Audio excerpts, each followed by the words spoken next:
warahmatullahi wabarakatuh. Selamat siang. Halo, yang masih pakai profil ya, tolong dibuka.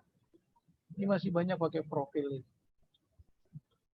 Silakan, yang masih profil, silakan dibuka videonya.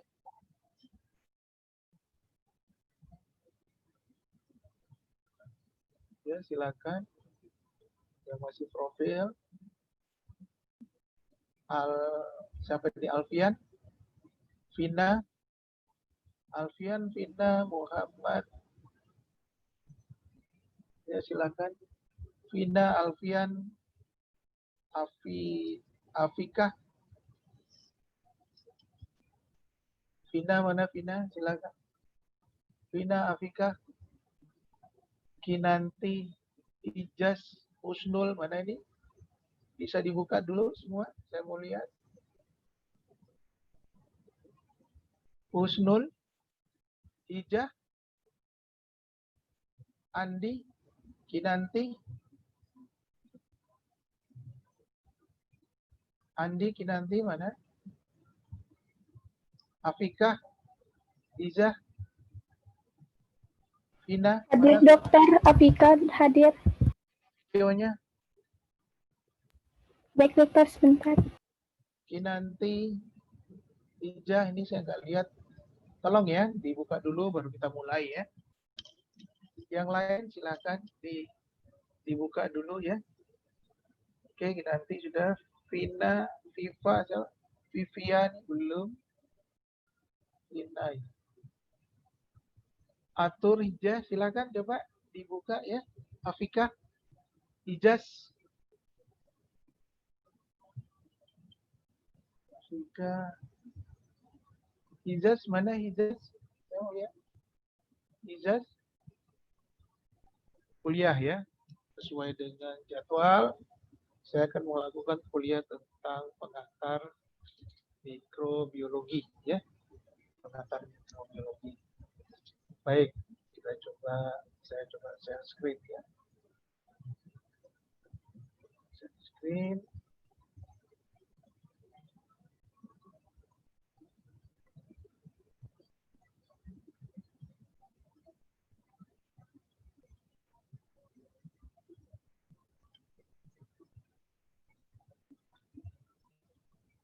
Sudah kelihatan, Dek?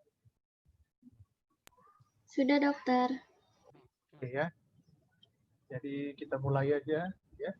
Jadi bahwa ini hari saya akan topik tentang pengantar mikrobiologi sesuai yang diajarkan.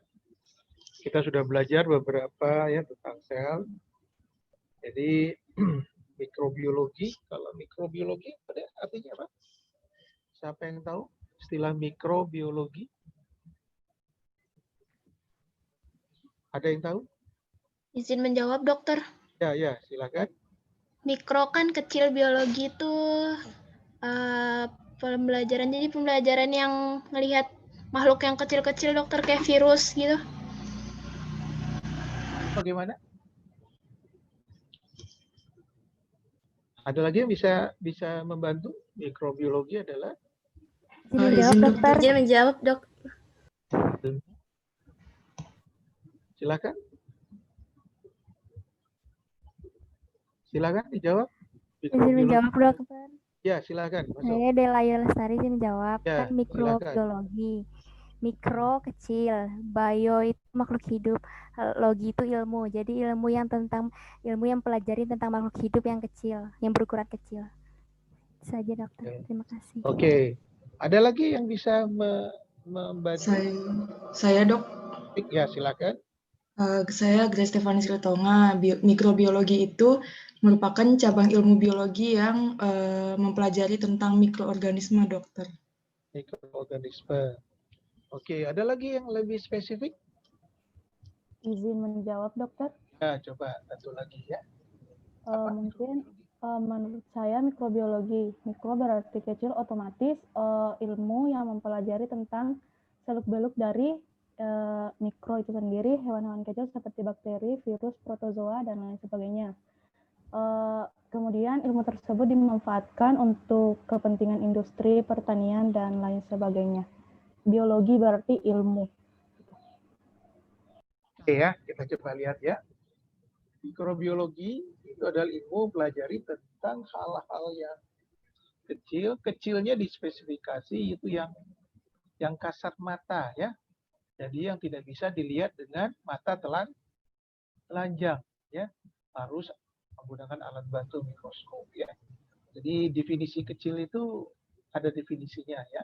Jadi bukan seperti kecil saja, tetapi yang nyaris tidak bisa dilihat dengan mata telanjang dan harus menggunakan alat bantu minimal mikroskop ya. Itu mikrobiologi ya pengertiannya. Jadi makhluk yang kecil itu yang tidak bisa lihat dengan mata telanjang ya. Sedangkan bio hidup itu ilmu ya. Biologos dan itu udah benar ya, cuma kecilnya tadi kita definisikan lagi spesifik lagi bahwa kecil itu yang tidak mampu dilihat oleh mata telanjang ya, karena ukurannya sangat kecil.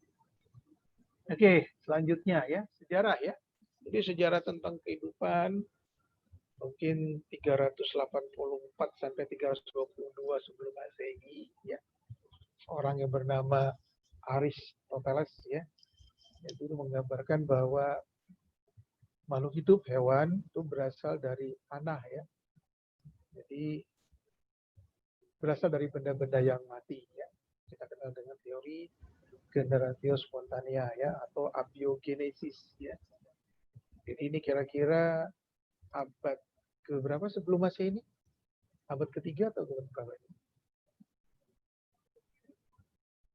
Abad berapa kira? Tahu? Abad ke? Ada yang tahu? Abad keempat ya. Abad keempat sebelum Masehi. Jadi sekitar 60 tahunan ya. Kemudian setelah itu berkembang lagi ya.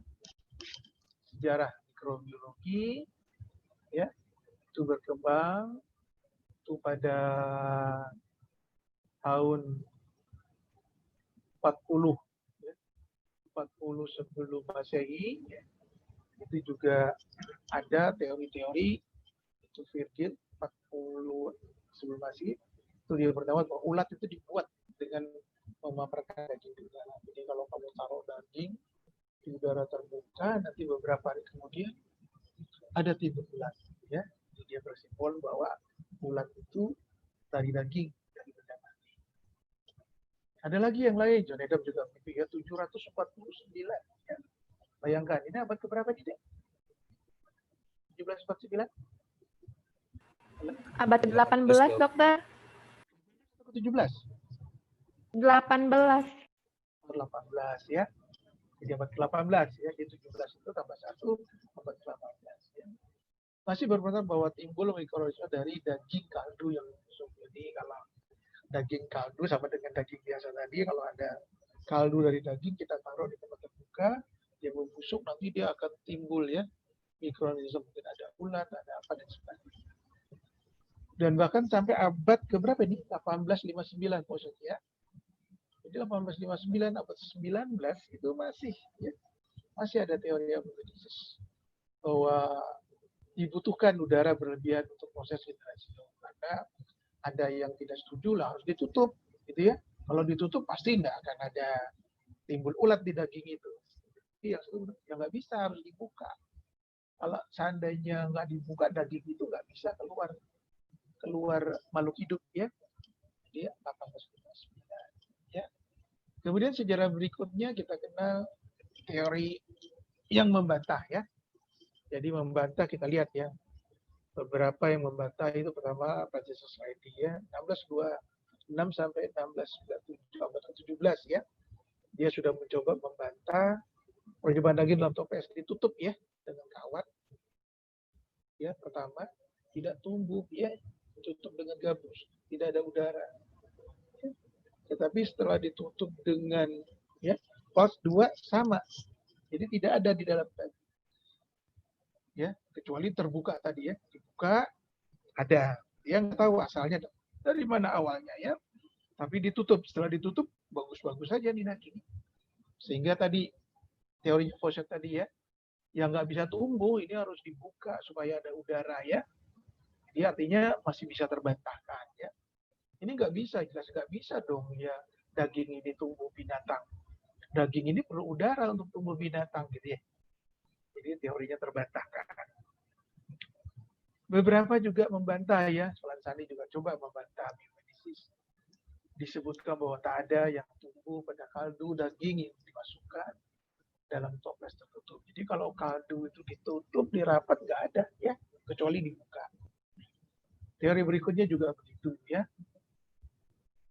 Franz School dan Theodor Schwann juga bilang bahwa kaldu ini nggak ada apa-apanya, daging ini nggak apa-apanya kalau ditutup.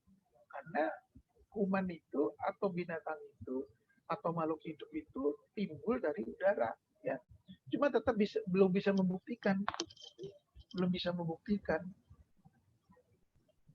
Jadi tetap bisa membuktikan. Akhirnya pada abad ke-19 itu 1859 seorang ilmuwan bernama Louis Pasteur ya itu membuktikan kesalahan teori generasi spontan ya.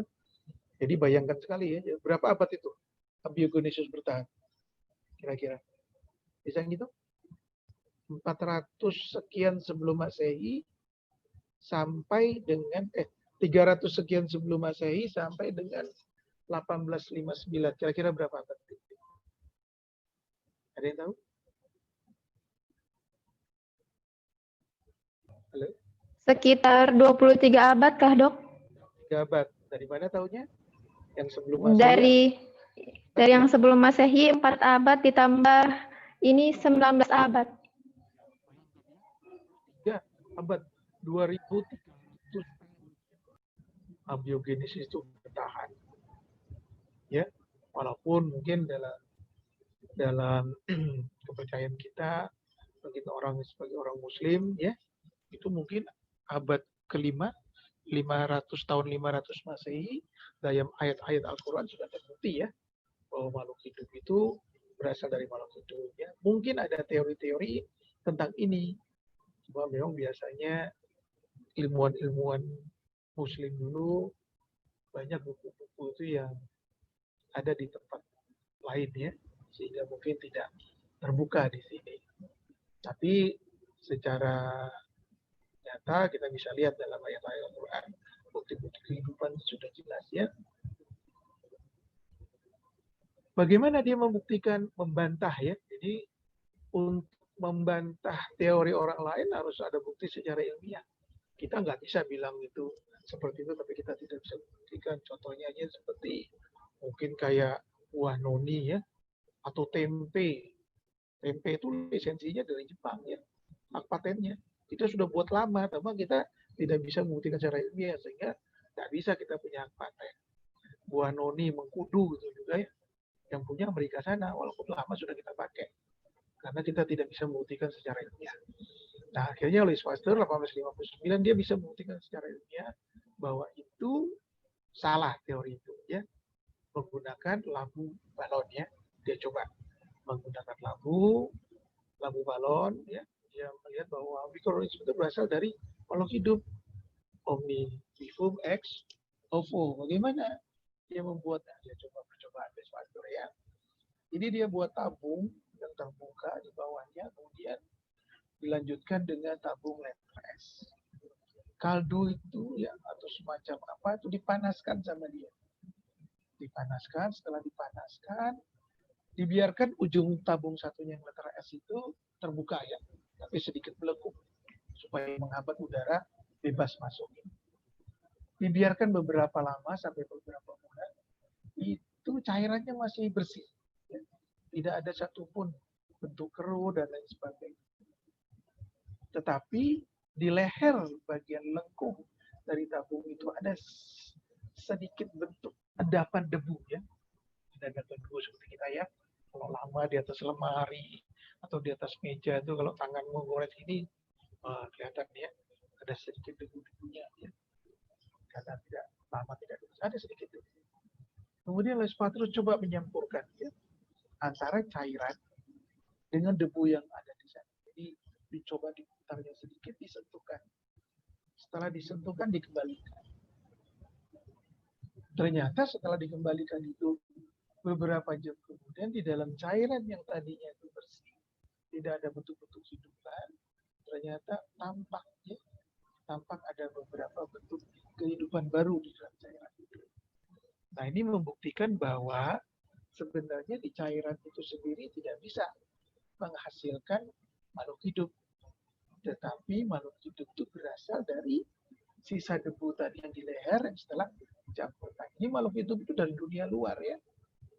Kalau yang tadi kita lihat daging apa segala itu ya dari lalatnya itu yang hidup di sana bertelur cuma tidak kelihatan. Karena apa? Karena waktu itu mungkin alat untuk mendeteksi barang-barang yang halus seperti mikroskop waktu itu belum ditemukan ya. Jadi nggak ada waktu itu sehingga sulit bilang ya bahwa hanya lihat daging dibiarkan berapa lama terus keluar ya. Sedangkan tidak lihat secara kasat mata. Kapan mulai terlihatnya secara kasat mata ini ya? Nah, terus berkembanglah. Kemudian seorang ilmuwan bernama Anthony Van Lennep, ini orang apa? Orang Inggris kalau ada Van orang apa? Orang apa nih? Orang Belanda? Anda dokter. Cowok-cowoknya ini biasanya apa ya? Van Basten. Van Basten ini pemain bola. Ya, jadi sekitar 1674, jadi abad ke-17 ya. Van Lennep itu pertama kali dia mengobservasi adanya makhluk kecil tadi ya, bakteri dengan mikroskop sederhananya, lensa tunggal biconvex. Ya. Dia melihat ya, dalam cairan air yang diambil itu diteteskan di alatnya, dia melihat ada bentuk batang bulat spiral yang bergerak-gerak ya.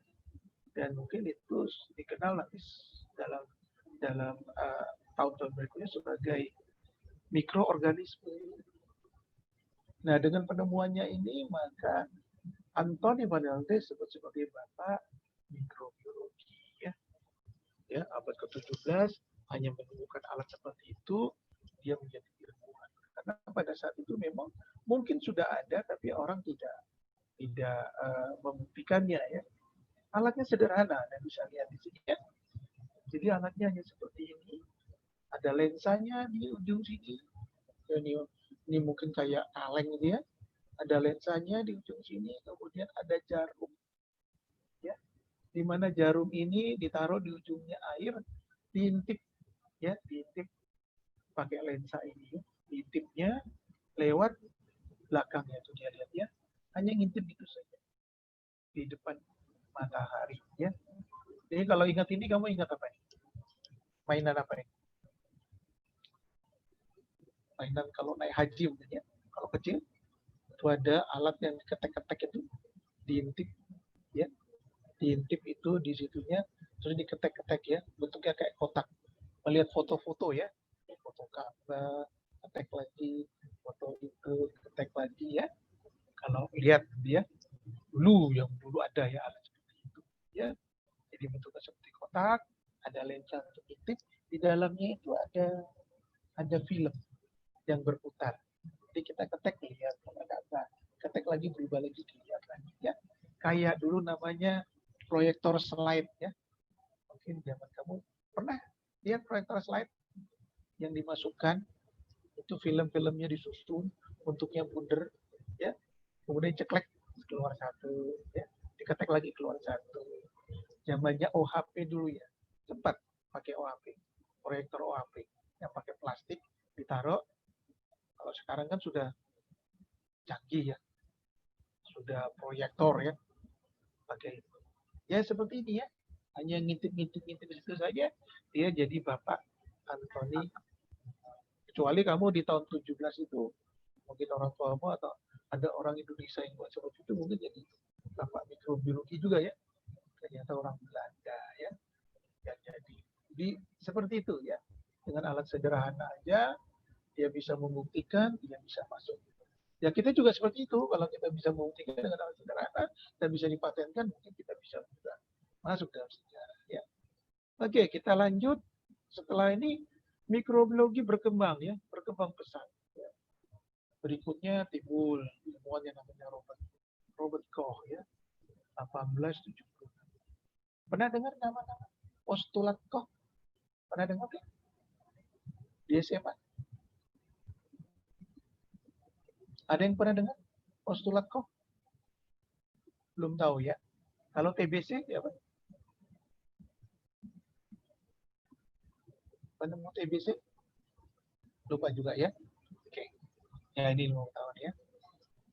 Jadi postulat Koch itu berbicara tentang mikroba penyebab penyakit ya. Ada 4 postulatnya ya. Jadi yang pertama adalah bahwa mikroba patogen itu harus ada pada orang yang sakit, tidak pada orang yang sehat. Jadi orang misalnya sakit TBC, itu di dalam tubuhnya ada kuman TBC. Sedang pada orang sehat, kuman TBC itu tidak ada. Itu ya teori. Teori kedua, kalau seandainya orang yang sakit ini diambil dahaknya, ya, diambil dahaknya, itu ditemukan, ya, diperiksa, itu dapat kita isolasi kuman TBC-nya, Mycobacterium tuberculosis-nya. Ya, kita bisa lihat, kita bisa isolasi. Kemudian kuman yang kita isolasi tadi, ya, kita masukkan di dalam satu biakan, ya, itu bisa kita ambil dan bisa kita tularkan ke orang lain mungkin yang sehat. Ya, bisa, sehingga orang lain ini akan tertular TBC juga. Dan orang kedua ini, kalau seandainya kita periksa, dahaknya kita juga akan menemukan kuman yang sama dengan orang yang pertama tadi. Ya. Jadi seperti itu teorinya. Dia mencoba untuk melakukan percobaan pada tikus ya. Jadi pada tikus yang sakit ini didapatkan kuman yang patogen ya. Sedangkan pada sehat tidak ada kuman yang patogen ya. Itu beda. Kemudian kuman ini bisa diambil dan dibiarkan. Ya. Kita biarkan secara membiarkan. Kita dapatkan hal seperti ini. Jadi setelah kita masukkan ke lab di situ, kita biarkan, kita inkubasi, kita dapat gambaran koloni-koloni kuman seperti itu. Nah, kuman ini kalau kita ambil dari koloni ini, kita suntikkan pada tikus yang sehat. Tikus yang sehat juga akan jadi sakit. Ya. Di kuman ini kita suntikkan pada tikus yang sehat, tikus sehat jadi sakit. Ya. Nah, kemudian pada tikus yang sakit, ya, pada tikus yang sakit ini, ya, kalau kita ambil lagi sampelnya, kita biarkan, kita dapat kuman yang sama dengan yang ini, ya, kuman dari tikus pertama. Ini yang namanya teori penularan, ya. Jadi artinya seorang yang kena penyakit TBC itu bisa menularkan penyakit TBC pada orang yang sehat, ya. Dan kalau diambil, dia dapatkan orang yang kedua ini, yang tadi saya jadi sakit, itu mendapatkan kuman yang sama dengan orang yang pertama.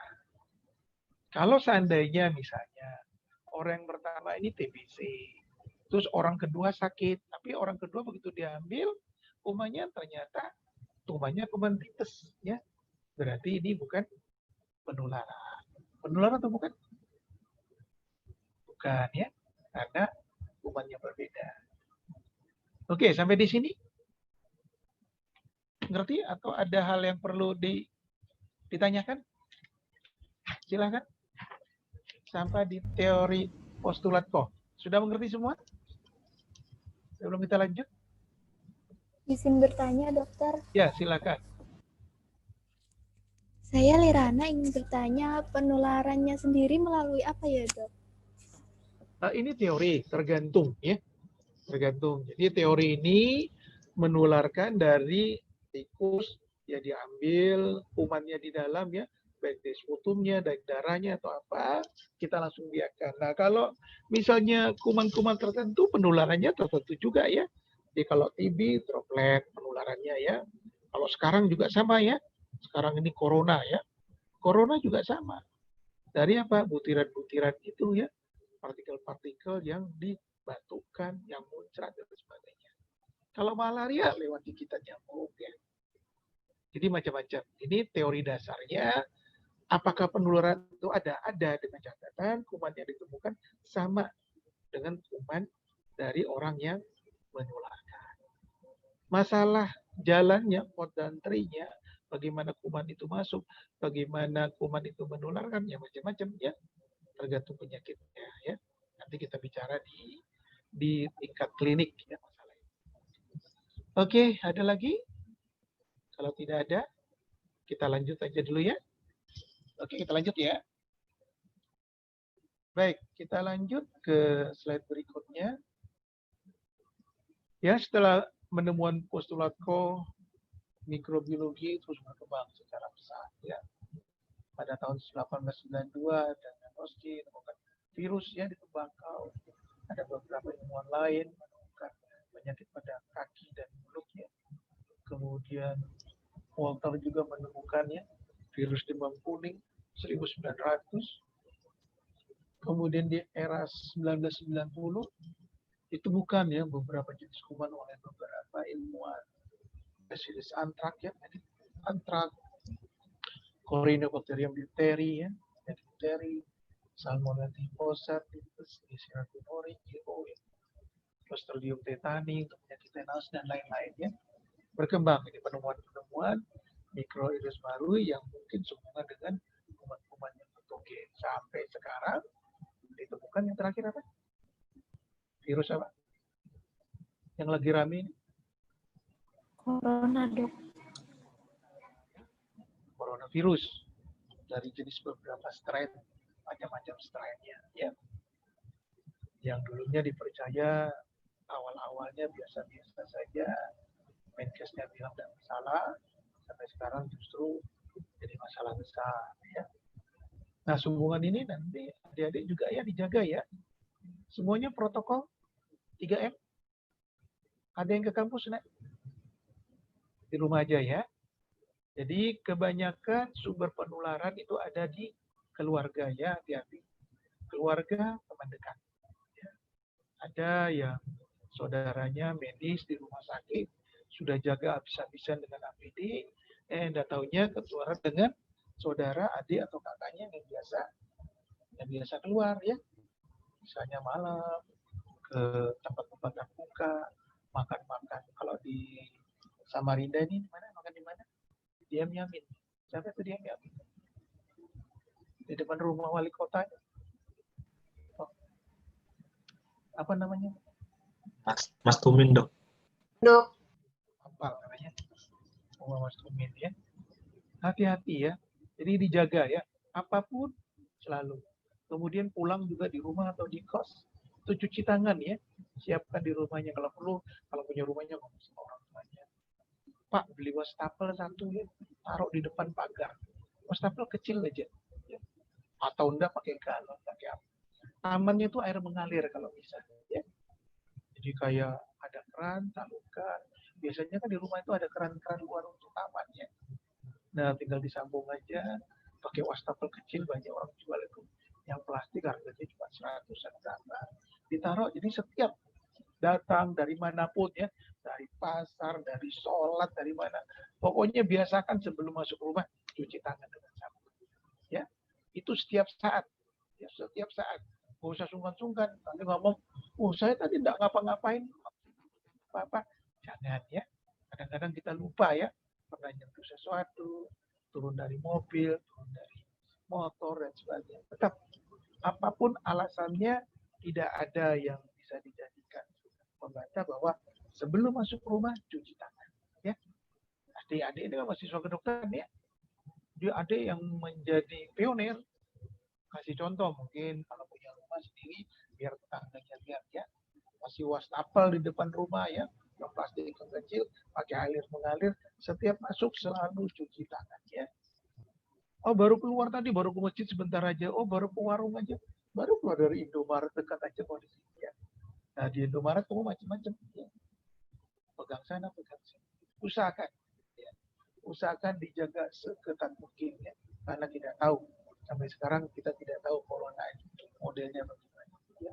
Jadi tetap dijaga. Dan untuk di Samarinda, yang Anda ketahui sudah lumayan ya. Jadi sekarang sudah tidak ada lagi yang namanya klaster. hampir semua orang bisa kena corona. Nah, Anda sebagai mahasiswa kedokteran harus bisa menjadi contoh ya, mencontoh orang lain di keluarga ataupun di tetangga. Terapkan 3M. Apa 3M? Satu, Mencuci tangan, Dok. terus Menjaga jarak.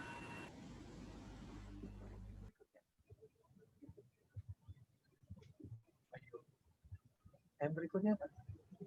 Memakai masker. Memakai masker ya. Memakai masker, cuci tangan, jaga jarak. Oke ya, perhatikan ya untuk Anda di mana saja. Bukan hanya pada saat Anda kuliah, tetapi di mana saja. Kadang-kadang kuliahnya sudah mulai ketat, di rumah sakit mulai ketat, tetapi begitu pulang bebas ya. Jadi tolong, kalau tidak ada perlu langsung pulang ke rumah ya, tidak usah kemana-mana ya. Itu besar. Oke, lanjut ya. Sehubungan dengan bertambahnya ditemukan beberapa jenis kuman, bakteri, bersama itu pula berkembang ya alat bantu untuk melihat barang-barang yang kecil ini ya, kita sebut dengan mikroskop ya. Mulai dari mikroskop lapang pandang terang, mikroskop lapang pandang gelap, kemudian transparan kontras, fluoresen sampai mikroskop elektron ya, yang mempunyai kelebihan pembesaran 10.000 sampai 100.000 kali ya, bayangkan ya. 10.000 sama 100.000 kali ya. Kalau kita punya pandangan seperti ini, mungkin Anda nggak akan keluar rumah ya. Berani keluar rumah. Kalau punya kemampuan membedakan titik, satu titik dengan titik lain, sebanyak 10.000 kali, 100.000 kali. Semuanya kelihatan. Seperti Anda punya pengalaman nggak?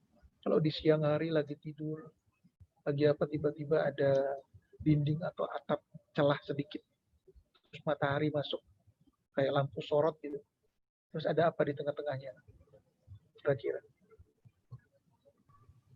ada yang bertebaran ya, jadi ada sinar melalui celah kayak lampu sorot, itu di tengahnya ada seperti berhamburan ya, kayak debu, mungkin aja itu binatang. Jadi bayangkan kalau kita punya penglihatan seperti itu, kira-kira kamu mungkin nggak berani keluar rumah ya. Semua pada kelihatan itu binatang ini dari AC keluar macam-macam dan lain sebagainya ya. Jadi kita sangat bersyukur diberi kemampuan melihat membedakan titik seperti sekarang itu. Tapi kalau mata kita punya kemampuan lebih dari itu, waduh, sangat luar biasa dan mungkin juga menakutkan ya. Hal lain tidak perlu kita lihat yang kecil-kecil jadi kelihatan semuanya. Oke ya. Jadi inilah perkembangan macam-macam mikroskop. Jenis-jenisnya seperti yang pertama, lapang pandang terang, sesuai dengan namanya. Kalau kita menggunakan mikroskop ini, berarti pandangan di sekitar yang mau kita lihat itu kelihatan terang. Kumannya kelihatan gelap. Ya. Kalau lapang pandang gelap, kumannya yang terlihat terang. Ya. Kemudian lapang pandang sekitarnya itu akan terlihat gelap. Ya. Nah, kalau ini apa nih? Terang ya. Sudah ada tulisannya ya. Jadi lapang pandang terang itu kumannya ya, gelap, latar belakangnya ini transparan terang, sama ini juga ya. Kumannya gelap, transparannya itu kelihatan agak terang. Ya. Beda dengan lapang pandang gelap. Kalau lapang pandang gelap, itu lapang pandangnya kelihatan gelap, kumannya yang terang. Nah, seperti ini ya. Jadi lapang gelap itu latar belakangnya itu gelap, tapi kumannya ini kelihatan terang. Ya. Sudah pernah lihat ini deh? Mikroskop ini? Belum pernah ya? Sudah yang pernah? Yang sudah pernah yang seperti ini ya. Ini kayak di SMA ya. Kalau di SMA kita ngelihat mikroskop harus ada jendela nggak? Iya dok. Nah, ada yang iya ya. Karena mikroskop lama dulu itu nggak ada lampunya ya. Jadi untuk penerang lampu dia harus dekat jendela supaya sinar matahari masuk. Tetapi yang baru ya, yang baru-baru, yang canggih-canggih seperti ini sudah ada ya. Nah ini sudah ada lampunya dari bawah. Ini sudah ada colokan listriknya. Ya. Ini tidak perlu di tempat gelap pun kita bisa lihat. Tapi kalau model yang lama, yang Anda dulu mungkin belajar di SMA atau apa, itu harus di depan jendela supaya ada matahari masuk untuk melihatnya. Kalau enggak, nanti tidak kelihatan gelapnya. Oke, lanjut. Ini lawan-lawan gelap sudah kita lihat. Nah, terus yang untuk interference kontras bagaimana? Nah, ya, ini adalah besok interference kontras. Lebih canggih lagi. Dia menggunakan beberapa filter ya. Ada filter warna A, warna B, dan sebagainya. Dan tentu lebih mahal lagi ya. Objek gelasnya juga kompleks sekali ya. Ada kondensor, ada analyzer, nggak seperti yang biasa. Kita lihat sekali lebih canggih lagi. Tentu harganya juga lumayan. Hasilnya bagaimana? Nah, seperti ini ya. Dia hasilnya tampak seperti 3 dimensi ya. Jadi dia ada cembungnya, ada lebarnya, ada panjangnya ya. Jadi 3 dimensi itu panjang, lebar, tinggi. Itu 3 dimensi ya. Kalau 2 dimensi panjang, lebar saja. Jadi bentuknya seperti ini ya. Seperti apa nih, kacang polong ya. Ini kelihatan berbentuk gitu ya. Kita kelihatan meninggi di tempat-tempat tertentu dan sebagainya. Ini berdasarkan dengan kontras ya, menggunakan kontras. Kemudian yang fluoresen, kita lihat tadi. Fluoresen bagaimana? Fluoresen itu apa artinya? Fluoresen itu berapa? Kayak kunang-kunang? Berapa? Berpendar, dokter. Jadi kalau kita lihat kunang-kunang atau ada yang lewat tol mungkin ya, Balikpapan Samarinda, tol Balsam ya. Itu lihat kalau malam ada bagian-bagian yang ada lampunya, terus Anda nyalakan lampu besar itu kelihatan rambu-rambu jalan itu berpendar ya. Atau baju-baju apa? Baju-bajunya orang-orang yang kerja di batu bara ya. Kalau malam hari itu garis-garisnya berpendar ya, fluorescence ya. Jadi model umatnya akan berpendar ya. Seperti ini dia punya mikroskopnya, lebih kompleks lagi, lebih rumit lagi ya. Jadi ada imaging datanya, ada diaskop, ada monitor, macam-macam ya. Jadi lebih canggih lagi dan tentu harganya juga lebih canggih juga ya. Nah, dia modelnya seperti ini hasilnya ya. Cantik kelihatannya ya. Di kumannya ini bentuk-bentuk fokus ya, berpendar ya. Seperti ini juga bentuk-bentuk speknya kayak dendrit ini berpendar ya. Ini menggunakan alat kontras fluoresen ya. Dan yang terakhir, ini mikroskop elektron seperti ini ya. Rencana Unmul dapat ya, saya nggak tahu. Tapi kemarin itu rencana Unmul ini akan punya mikroskop elektron. Bayangkan kalau mikroskop elektron seperti ini, pembesarannya berapa tadi? 10.000 sampai berapa? 100.000, dokter. Sehingga bisa dibayangkan mikroskop seperti ini, kumannya mungkin seperti ini. Tapi ini bukan kuman.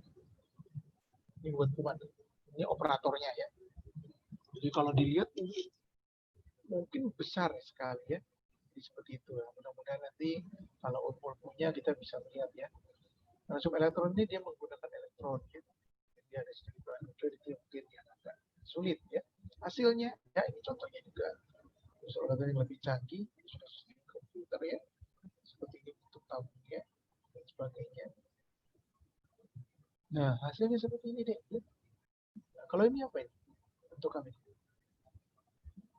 Kuman? Apa ini? Kuman usus ya, E. coli ya. E. coli itu kayak bentuk apa ya? Saking besarnya dilihat kayak bentuk anemon laut ya.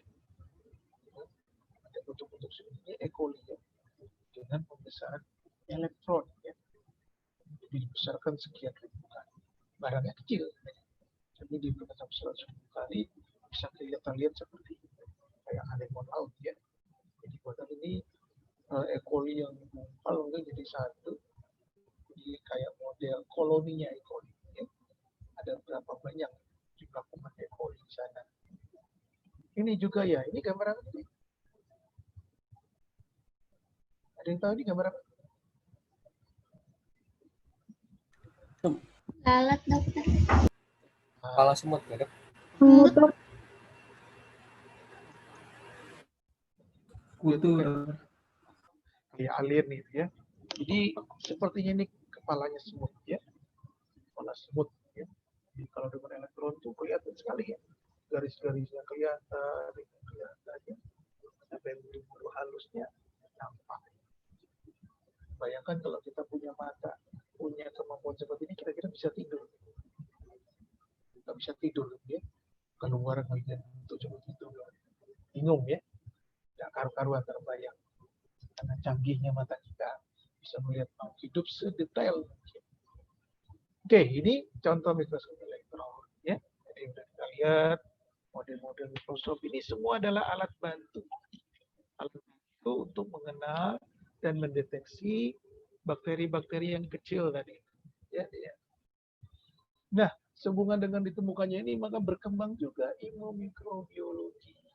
Ya, ilmu mikrobiologi berkembang sedemikian besarnya sehingga ada beberapa ilmu-ilmu yang baru ya. Tadi kita udah mikro ya, kita lewatkan aja. Ya, ilmu-ilmu mikrobiologi yang baru ya. Ini apa? Ilmu yang baru. Satu, misalnya ilmu-ilmu cabang mikrobiologi kedokteran, ya. Terus pertanian, mikrobiologi industri, kelautan, dan bahkan yang terakhir mikrobiologi antariksa, ya. Kamu bisa lihat, ya. Kalau mau lihat ini di mana, deh? TV itu ada TV apa namanya? Saluran ilmu pengetahuan ini. TV apa namanya, deh? Ada pernah lihat saluran TV apa? Ada yang tahu? Nat Geo.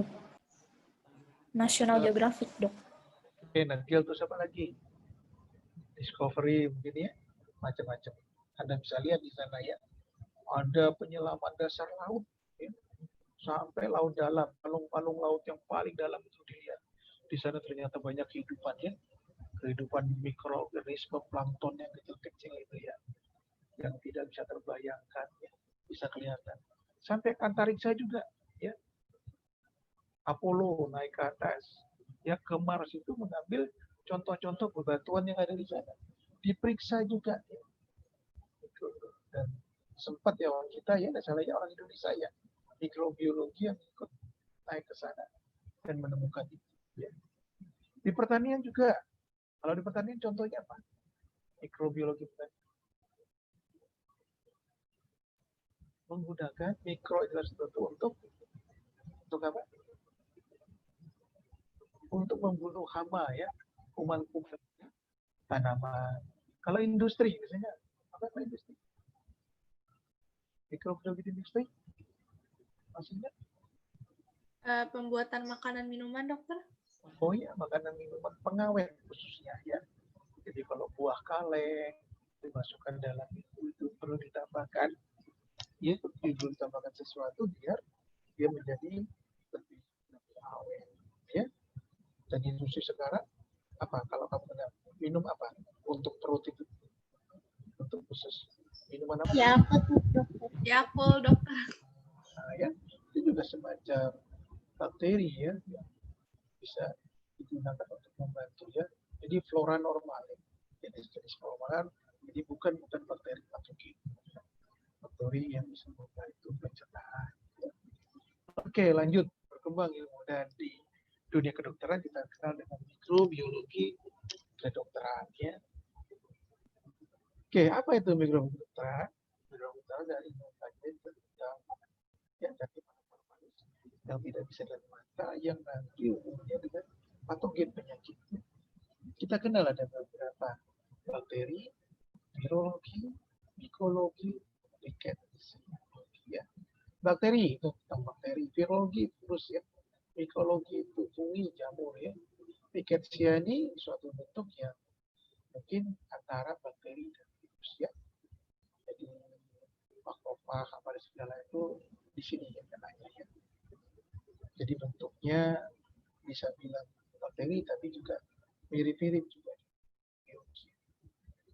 Nah, dalam dunia kedokteran untuk mempelajari mikrobiologi untuk mengenal nama kuman itu kita kenal dengan teori taksonomi.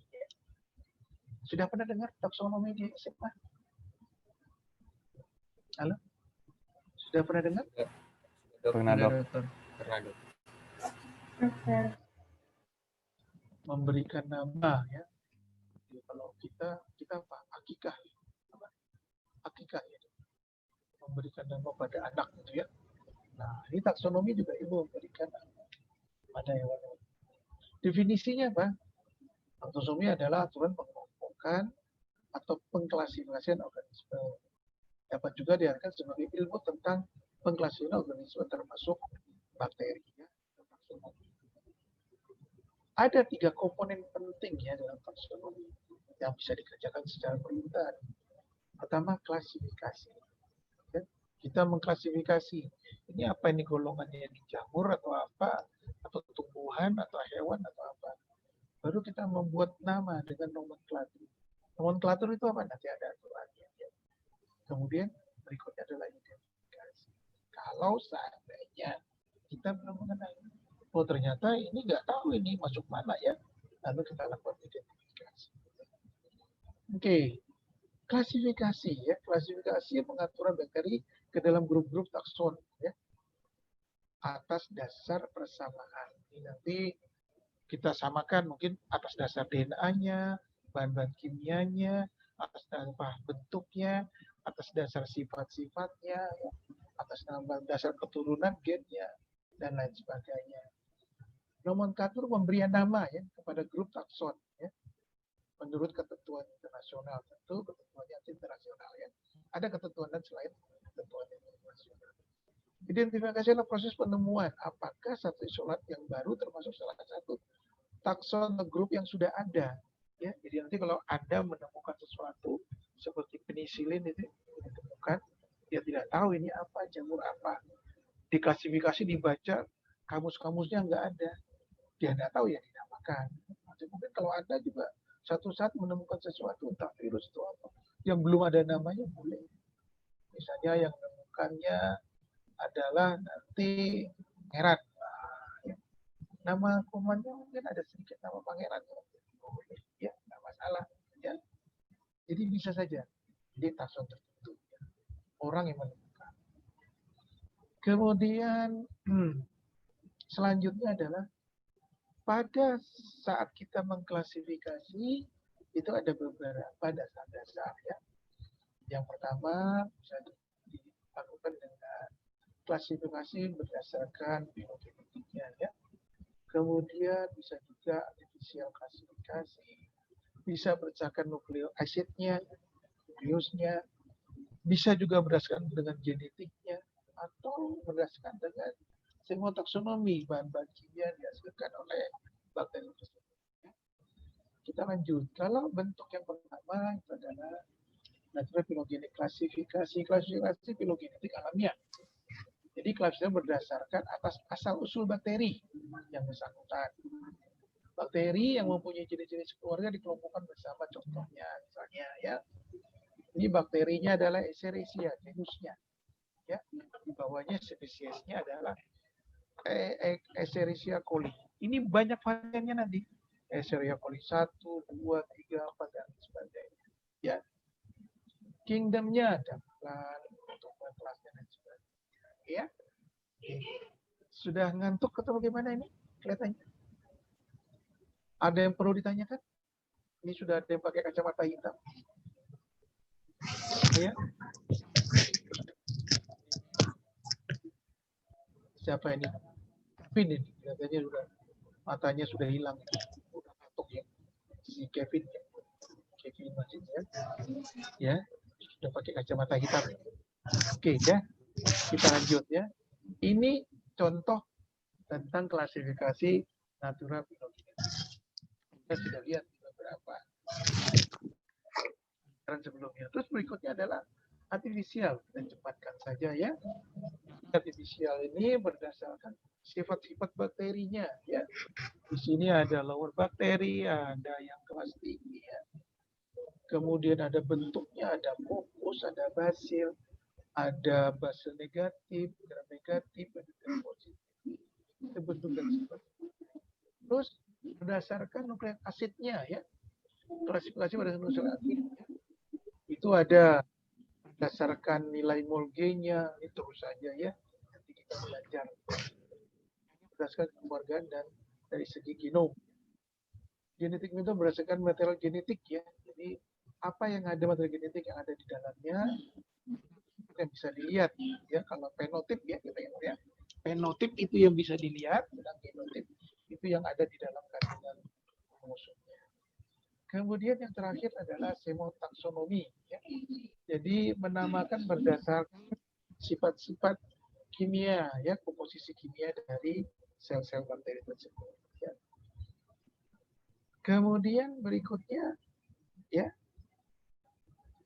klasifikasi dipelajari oleh ilmuwan dan dimasukkan dalam satu kamus. Ya. Jadi klasifikasi ini ada kamusnya sendiri ya. Ya, yang diterbitkan di Amerika dengan nama Virgis Manual ya. Jadi itu sudah ada beberapa edisi ya. Ada edisi 24 dari ke-8, mungkin sekarang ada edisi yang baru lagi ya. Jadi ini kayak kamus taksonomi ya. Contohnya Virgis Manual misalnya Mycoplasma itu ada kingdomnya ini, divisi 2-nya ini. Seperti itu bentuknya ya. Jadi kalau kamu lihat nanti di dalam kamus itu kamu tinggal cari, kamu nyari apa? Bisa Mycobacterium tuberculosis itu apa atasnya? Itu bisa dilihat seperti ini ya.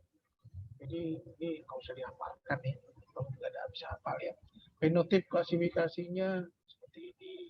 Kemudian analisis dan sebagainya. Jadi bentuk-bentuknya hanya seperti kamus-kamus saja ya.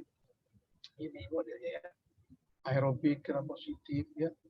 Antiona masuk terus lagi anaerobik gram positif, gram negatif bakteria, seperti itu kelompok-kelompoknya ya. Jadi kamus semua isinya ya, dan lain sebagainya. Oke, kita lewatkan. Kita kembali ke nomenklatur ya, memberikan apa. Kalau klasifikasi sudah lewat, ada pertanyaan di klasifikasi? Cukup? Permisi dokter, ya ingin bertanya dok. Saya Andi Hafiz dok, saya ingin bertanya tadi yang di nucleic acid classification itu dok, itu dia karakteristik fenom tuh bagaimana bedanya dengan genetic classification ya dok? Ya, fenotipnya itu kita melihat sifat-sifat yang di luar yang bisa dideteksinya, ya. Mungkin bisa dari sifat yang ditampilkan. Nanti dia misalnya bisa katalasenya positif, ya. Kemudian tes glukosanya positif. Nah, itu sifat-sifat yang bisa dilihat dari luar, ya. Kalau genotipnya, genetiknya tentu kita lihat kromosomnya, kita lihat DNA-nya, ya. Jadi beda. Jadi kalau genetik itu berdasarkan material genetik yang dibawa oleh kuman itu. Misalnya kuman ini membawa material genetik A, B, C, D, dikelompokkan. Kemudian kuman ini punya sifat fenotipnya apa? Kayak manusia juga ya. Yang fenotipnya keriting, kemudian warnanya hitam, berarti kelompok apa itu? Negroid ya. Kalau yang putih, hidung mancung, besar tinggi, kaukasoid ya. Kemudian kalau matanya sipit sedikit-sedikit itu monoid ya. Jadi ini pasti seperti itu kurang lebih ya.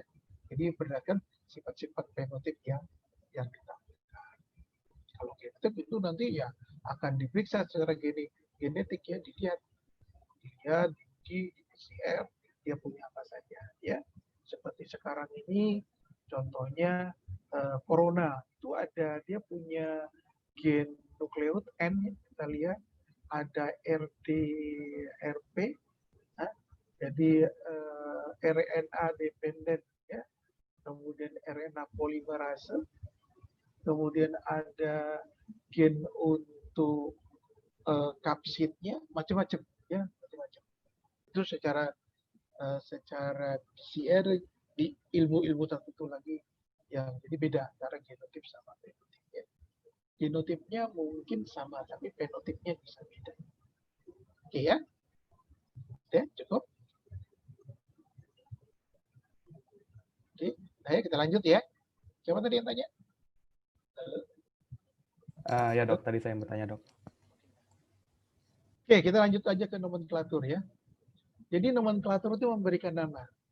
Memberikan nama itu kita kenal dengan menggunakan dua nama binominatif ya. Terdiri dari genus dan epitom spesies ya. Nama genus dimulai dengan huruf besar dan epitom spesiesnya dilakukan dengan huruf kecil. Ya. Cara menulisnya seperti ini. Kalau kita menulis tegak, ya, itu harus dikasih garis bawah. Huruf awalnya Mycobacterium genusnya kita pakai huruf besar ya, genusnya huruf besar awalnya M, kemudian berikutnya kecil semua ya. Kalau seandainya tanpa garis kita tulis miring sama bawahnya, jadi bukan di sini besar, di sini besar, kecil semua ya. Ini namanya internasional. Jadi kalau Anda menulis di karya-karya ilmiah, di forum-forum ilmiah, cara menulisnya harus seperti ini. Kalau Anda tidak menulis seperti ini, orang sudah tahu siapa kita ya. Jadi kita bukan seorang ilmiah ya. Karena kita salah tulis, kita tulis tegak semua, kita tidak kasih garis lurus. Kita tulis miring semua, tapi hurufnya besar semua. Ya, ini penting ya. Ini sudah aturan internasional. Itu yang dipakai. Nah, nomenklatur itu ada beberapa macam. Itu adalah informal ya. Jadi ada informal name. Ini nama-nama yang informal. Biasanya kita masukkan di majalah-majalah populer ya. Kalau kita menulis GO, mungkin kita tulis saja Gonococcus ya. Itu mungkin nama internasional name-nya itu adalah Neisseria gonorrhoeae ya, panjangnya. Tapi di populer kita tulis saja Gonococcus enggak apa. Meningitidis Neisseria meningitidis, tulisnya Meningococcus boleh ya. Salmonella typhosa ini bahasa-bahasa tubercle bacillus ya. Ini Mycobacterium tuberculosa ya. Sigas bacillus ini dysentery ya. Bisa kita sebutkan seperti itu. Tapi ini di forum-forum populer biasa, tapi nggak boleh kita tulis. Nah, kalau scientific ini yang kita pakai di forum-forum ilmiah ya, tidak boleh diubah-ubah, sudah namanya ada nama internasional ya. Jadi kalau kita menulis tadi tubercle itu dengan Mycobacterium tuberculosa, kita Gonococcus, kita bilang Neisseria, Meningococcus kita bilang Neisseria ya. Tadi sigal itu kita bilang dysentery, Salmonella typhosa kita bilang Salmonella ya. Ini nama-nama itu, dan ini tidak boleh dirubah ya, sudah seperti itu. Cara menulis juga seperti ini aturan.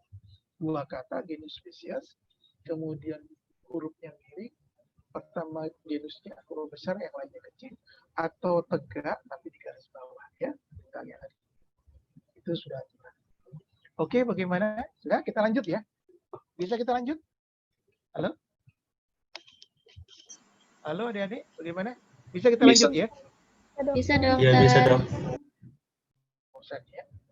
Ya ini salah satu kendalanya kalau kita lewat daring ya, saya tidak melihat Anda. Tapi kalau lewat luring kita bisa lebih aktif ya.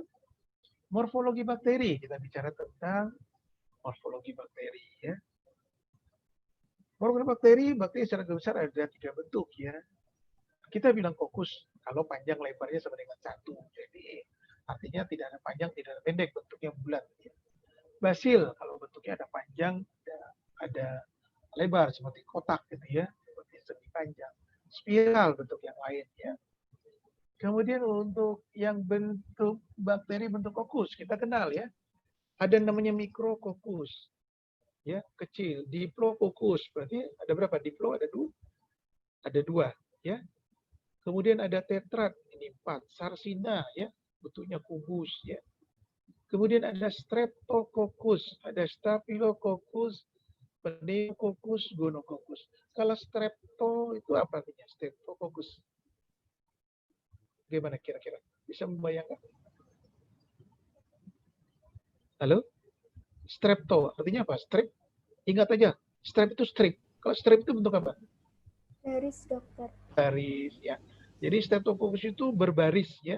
Baik garis lurus maupun garis lengkung, yang penting dia berbaris. Kayak tasbih gitu ya. Kalau kokus itu kayak tasbih. Ya. Seperti gitu dia bersusun. Kalau Staphylococcus, Staphylo itu artinya apa?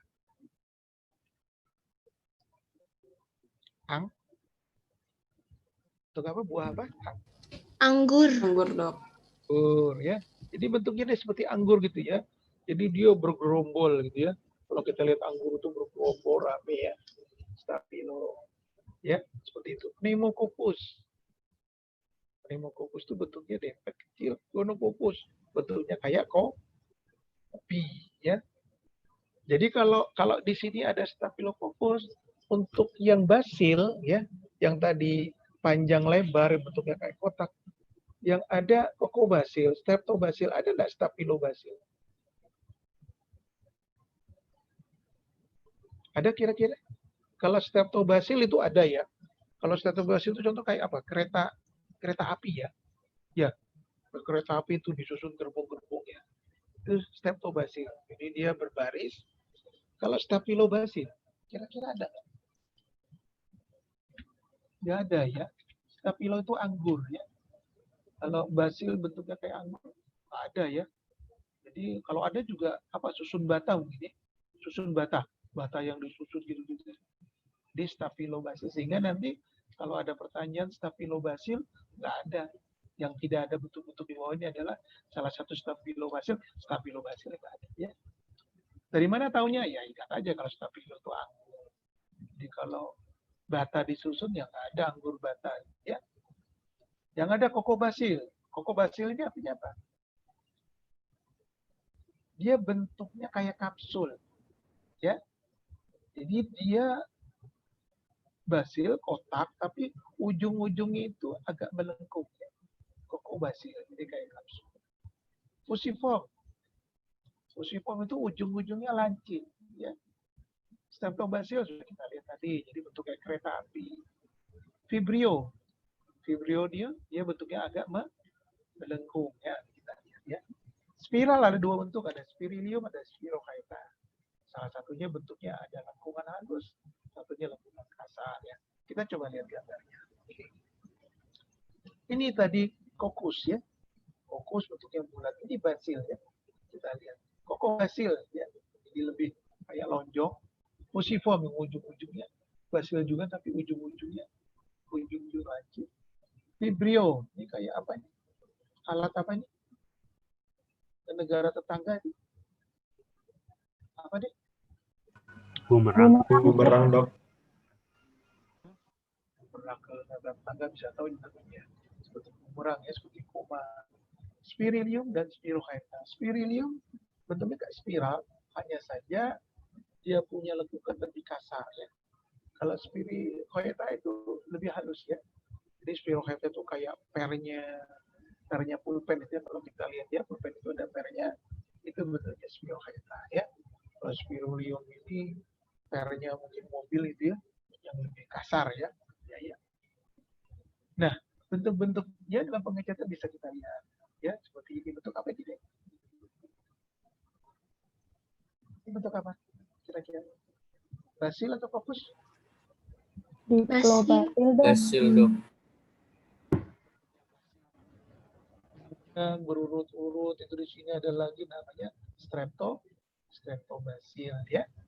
Jadi ini bentuknya basil ya, seperti ini. Kalau yang ini bisa kelihatan sebelah ini bentuk apa ini? Bentuk kokus ya. Kokusnya macam-macam nih. Ada yang bentuk Streptococcus ya. Kita tinggal lihat ya. Bentuk Streptococcus yang seperti ini ya. Jadi bentuknya yang bentuknya kayak memanjang, kayak berbaris itu ya. Itu Streptococcus yang seperti ini. Kemudian seperti ini. Sedangkan yang bergerombol-gerombol ini namanya Staphylococcus. Jadi bergerombol kayak anggur. Kalau ini bentuk apa ini? Bentuk basil ya, sorry. Ya, kalau ini bentuk sebelah ini bentuk basil ya. Lanjut ya. Nah, ini bentuk apa tadi ini? Streptococcus. Bentuk yang stabilo ya, kumpul kayak anggur ya. Kalau ini apa, bentuk apa ini? Spirilium. Ya. Jadi agak kasar ya. Beda dengan spirochaeta yang lebih halus. Oke, sekarang kita masuk ke virus. Bakteri kita masuk ke virus ya. Ada beberapa bentuk ya, bentuk virus ya. bisa kita lihat seperti ini. Ada yang tobacco, ya, ada virus, influenza virus, ini kelompoknya corona, ya. Ada bakteriofag, ya.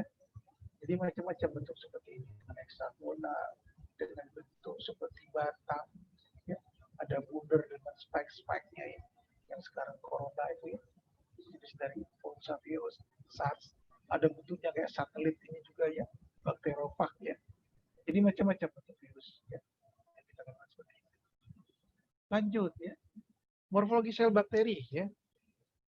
Sel bakteri bentuk-bentuk evolusi macam-macam. Ini bentuk-bentuk yang tidak normal, ya. Dia ada filamen, envelop, protoplas, spheroplas, endospora. Kita cepat aja, ya. Filamen seperti ini, envelop seperti ini, dibaca aja, nanti saya kasihkan slide-nya. Ya. Terus yang endospora, ya, berdasarkan endospora ini pada Bacilla atau Clostridium. Dari bentuk-bentuk endosporanya kita bagi lagi, ya, beberapa jenis, ya. Ya, seperti ini. Vegetasinya ini, endosporanya ini seperti ini. Ya. Kemudian bakteri, ya. Bakteri secara umum, ya. Itu tadi bentuk-bentuk, ya, invaginasi. Nah, ini bentuk-bentuk yang normal. Bakteri prinsipnya itu mempunyai 5 komponen, ya. Hampir semua bakteri itu memiliki 5 komponen utama. Dinding, sitoplasma, membran, terus sitoplasmanya sendiri, kemudian nukleus, ya. Kemudian adalah ribosom. Ini hampir semua bakteri minimal memiliki 5 komponen.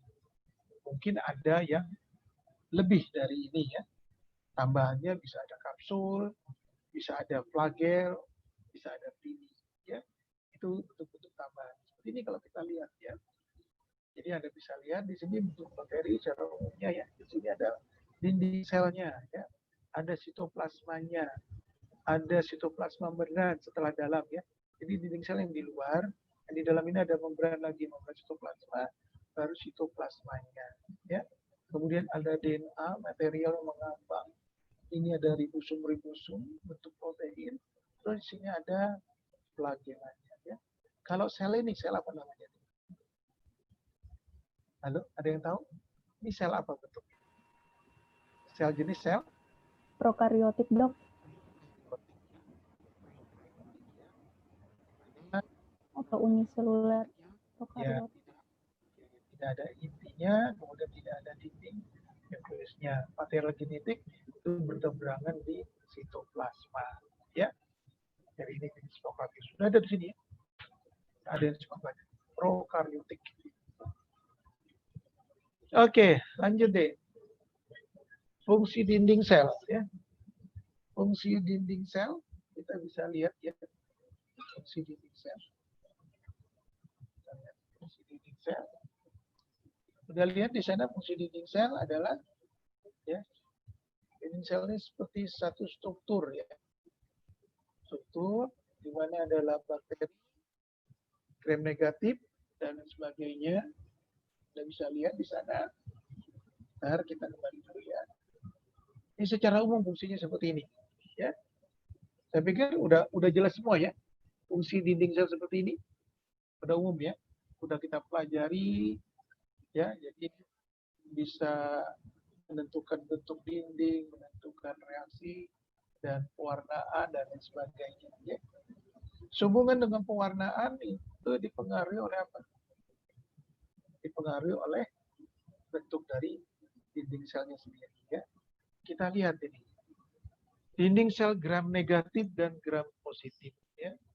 Kenapa sel itu bisa menimbulkan gram negatif atau gram positif, ya? Ternyata salah satunya adalah karena karena sifat daripada dinding selnya sendiri, ya. Jadi sifat dari dinding sel itu mempengaruhi pewarnaan gram. Mungkin nanti akan kenal ada gram negatif, gram positif, dan lain sebagainya, ya. Itu kan sifat dinding selnya. Gram positif itu punya dinding peptidoglikannya cukup tebal, kemudian di bawahnya ada lapisan protein. Kalau gram negatif, dia punya dinding, ya, yang peptidoglikannya sedikit. Anda sudah praktikum mikrobiologi tentang pewarnaan gram? Halo? Sudah? Belum ya? Teorinya sudah dikasih? Mohon maaf dokter, baru pewarnaan sel. Warna sel, ya. Warna sel, kamu melakukannya bagaimana? Langsung di tempat? Enggak ya? Enggak dokter, kita lewat daring juga. Daring sama dokter siapa kemarin? Dokter Nurul, dokter. Ya. Mikro ada jadwalnya juga ya? Kapan mikro? Mikro belum tahu. Iya dokter. Mikro jadwalnya kapan? Minggu kedua? Kayaknya sih iya dokter, minggu kedua. Sepertinya. Jadi dengan komposisi dinding seperti ini, maka didapatkan 2 jenis bakteri gram positif. Karena warna gram itu menggunakan 2 warna ya. Warna pertama kristal violet yang warnanya ungu, warna kedua menggunakan sapranin warnanya merah. Jadi untuk gram-gram positif dia akan berwarna ungu atau biru.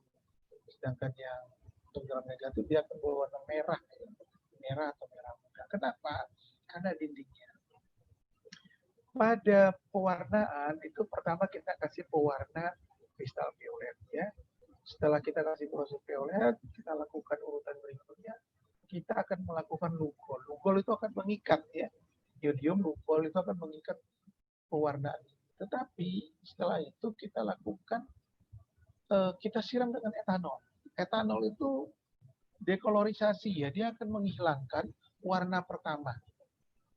Nah, untuk yang gram positif, karena ikatan ya, ikatan warna dengan iodium sebagai lugol sudah kuat dan juga karena dindingnya tebal, mungkin dia luntur tapi tidak luntur semuanya, sebagian saja ya. Sehingga warnanya tetap kelihatan biru ya. Setelah ditumpah dengan warna kedua, dia tidak bisa berubah karena dia sudah pekat, sudah diikat dengan warna pertama. Nah, untuk yang negatif itu setelah dilarutkan etanol ya, alkohol absolut, itu warna yang pertama akan luntur ya. Ikatannya akan hilang karena ada, bayangkan sendiri ya. Coba bayangkan ini duplikannya sedikit, yang ini banyak ya. Sehingga ikatannya untuk yang ini tidak bisa ikat secara kuat. Ini akan hilang.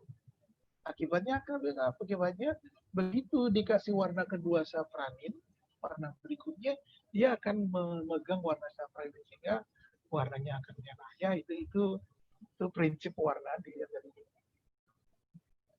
Oke, kita lanjut aja berikutnya. Fungsi membran sitoplasma ya. Jadi saya pikir udah ya.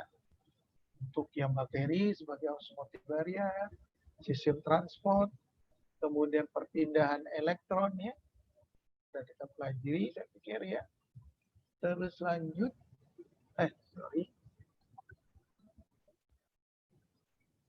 Sebentar ya.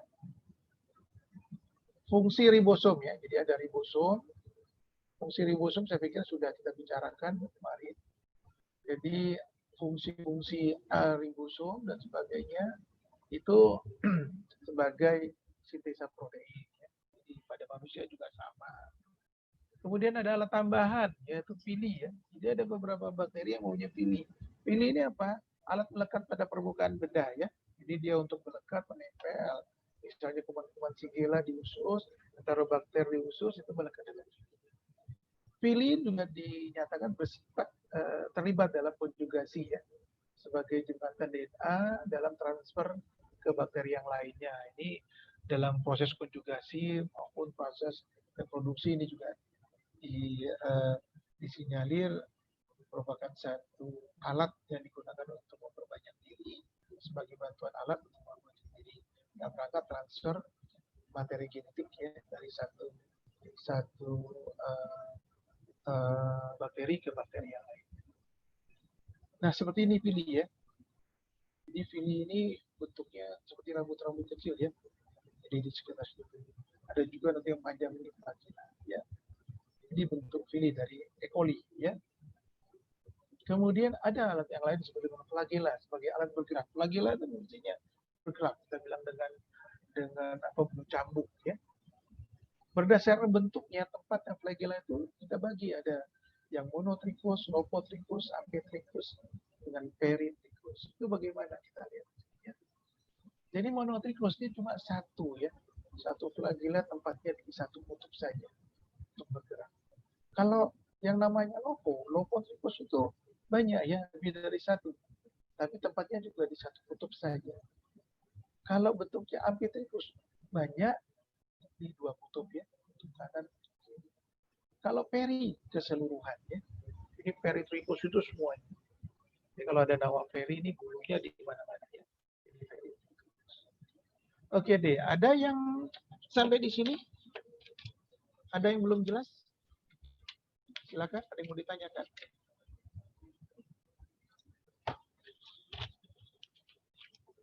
Sudah ya, kita lanjut ya. Sudah jam. Permisi dok, Ya, silakan.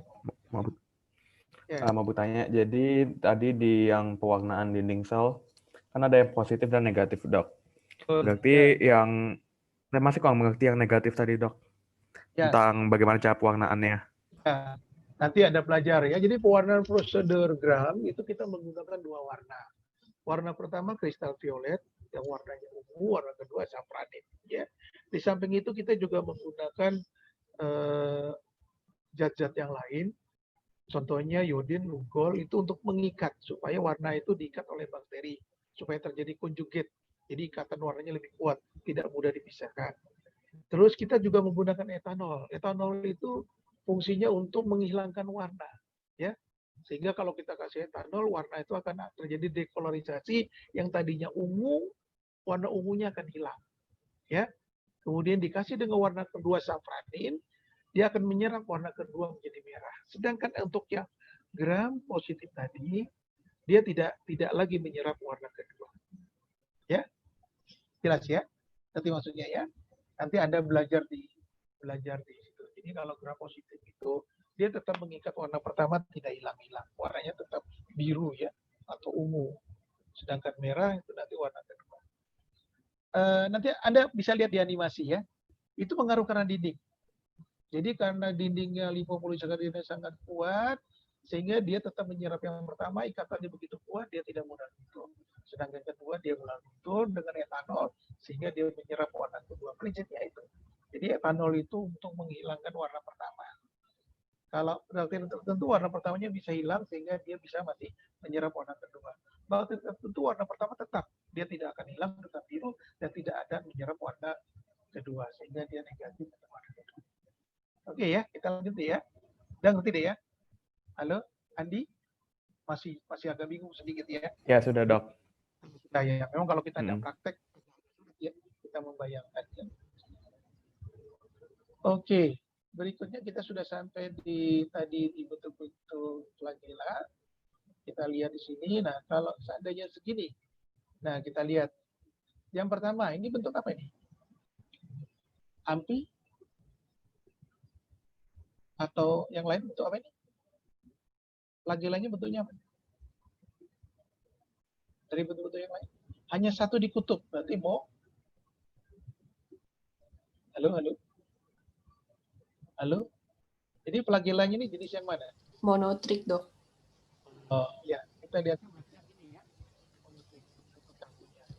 Jadi ada monotrichus, ada lopo, ada ampi. Mono hanya satu ya ujungnya. Kalau lopo banyak, kalau ampi ujung-ujung kutubnya ada, polas ya polas. Kalau peritrichus itu seluruh bagian tubuhnya ya. Jadi kalau kita lihat yang pertama ini tadi kita mono ya, hanya satu. Kalau yang di sini kita bilang apa ini? Peri. Peri. Kok bisa bilang peri? Ada tulisannya di bawah ini. Bilang peri ada tulisannya di bawah ya. Jadi peritrichus ya di sini ada, di situ ada, di sini juga ada, di sini ada ya. Jadi hampir sebagian tubuhnya kanan kiri di sini ada, cuma yang di atas ini memang tidak kelihatan ya. Oke, memang ada kesan seolah-olah ini kan bagian ini dok, satu ya, ini bagian ini. Ternyata ini sebenarnya peritrichus ya. Jadi ini dia sendiri, ini juga dia sendiri. Cuma yang ini kelihatannya memang seolah-olah melepuh ke situ ya, padahal bukan ya. Jadi dia punya di sini, punya di sini, sisi kanan kiri, punya juga di ujung. Cuma kutub yang satunya tidak kelihatan, ini pas di ujungnya soalnya. Ya, Dan ini sudah kita bilang peritrikus ya, sudah ada di sisi kanan, di sisi kiri, dan di kutub ya.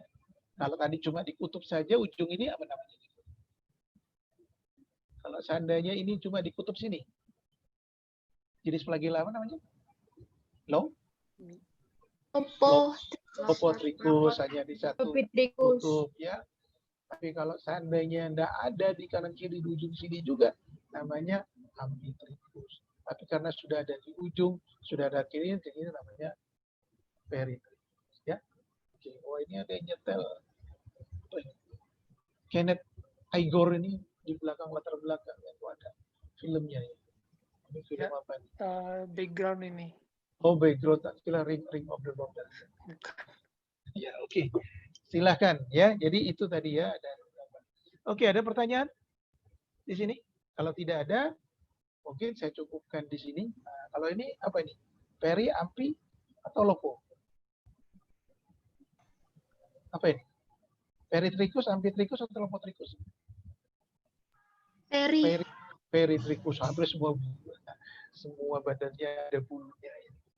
Oke, ada lagi yang mau ditanyakan, Dek? Di sini? Sudah cukup? Absen bagaimana, sekretaris? Sudah oke? Sudah dokter, sudah dikirim ke chat room Zoom. Oh ya. Terus kirimnya nanti kemana absennya? Anda store ke Pak Udi atau bagaimana? Itu link dari Pak Udi sendiri, dokter. Oh ya sudah. Ya, jadi Pak Udi yang ngechat nanti ya. Iya, dokter. Nah, jadi iya, dokter, mohon maaf. Izin bertanya. Silakan. Untuk yang beberapa teman saya yang mahasiswa karena jaringan jelek ini, apakah akan dibuat surat izinnya, dokter? Ya, buat aja surat izin, lapor ke Pak Udi ya. Oh, baik, dokter. Kan, nanti kan yang memotoring Pak Udi, saya kan nggak tahu nih siapa yang absen. Nanti kan Pak Udi kan nggak tahu nih kalau seandainya absen karena apa. Ya dibuat aja surat, nanti kirim aja ke Pak Udi langsung ya. Pak Udi ada kan WA-nya ya? Oh iya, baik dokter. Nanti Terima kasih, dokter. Pada jam sekian, saya dengan Pak Dokter sudah ngomong bahwa jaringannya jelek gitu ya. Oke, saya pikir kalau tidak ada pertanyaan, saya tutup sampai demikian. Terima kasih. Saya ucapkan terima kasih. Assalamualaikum warahmatullahi wabarakatuh. Waalaikumsalam warahmatullahi wabarakatuh. Terima kasih dokter. Sama-sama. Terima kasih dokter. Oke.